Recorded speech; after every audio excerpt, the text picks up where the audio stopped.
Nicola Sturgeon demands inquiry into Boris government amid growing Tory sleaze. Nicola Sturgeon has called for an inquiry into allegations of contracts for cronies, donations for decorating and text messages for tax breaks against Boris Johnson's government. The Scottish First Minister said the stench of sleaze was becoming quite overpowering, and added, "It is time for the Tories to put all their dealings into the public domain and let them be properly investigated." The SNP is now demanding all Mr. Johnson's emails, texts and call records to be made available for scrutiny. Ms. Sturgeon launched her broadside as Mr. Johnson came under pressure to explain how the lavish refurbishment of his Downing Street flat was paid for following an explosive attack by his former chief advisor Dominic Cummings.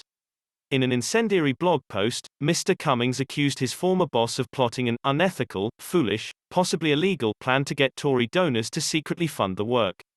The Electoral Commission has said it is still seeking answers from the Conservative Party over whether any sums relating to the work should have been declared under the law on political donations, and an internal Downing Street inquiry has also been launched into how messages between the Prime Minister and billionaire inventor Sir James Dyson were leaked to journalists, amid an ongoing row over lobbying in Whitehall. Leaked messages show Mr. Johnson had promised the entrepreneur he would fix a tax issue for Dyson staff working to develop ventilators early on in the coronavirus crisis. Mr. Johnson has insisted there is nothing sleazy about his messages with Sir James, Britain's richest man. Ms. Sturgeon released a statement which said, "The stench of sleaze that is surrounding this UK Tory government is becoming quite overpowering. There are very serious allegations being levelled at Boris Johnson and his government, including by people who worked closely inside it. As someone who has recently been subject to far-reaching inquiries and scrutiny, a thorough investigation is needed here given the range and seriousness of the allegations. The SNP has led calls for a full comprehensive public inquiry and that must happen immediately."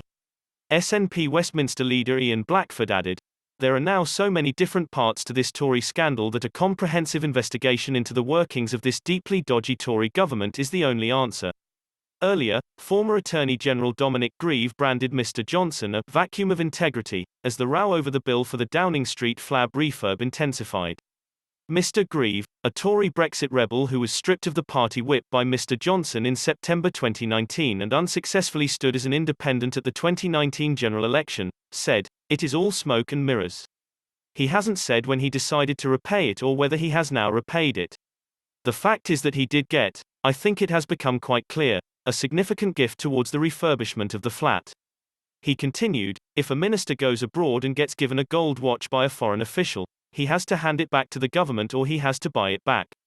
He doesn't end up with £58,000 if that's figure, for refurbishing your private flat in Downing Street.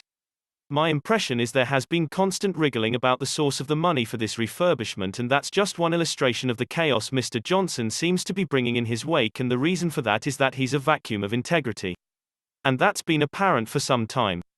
Apparent, I'm sad to say, to my colleagues who elected him as leader of the Conservative Party.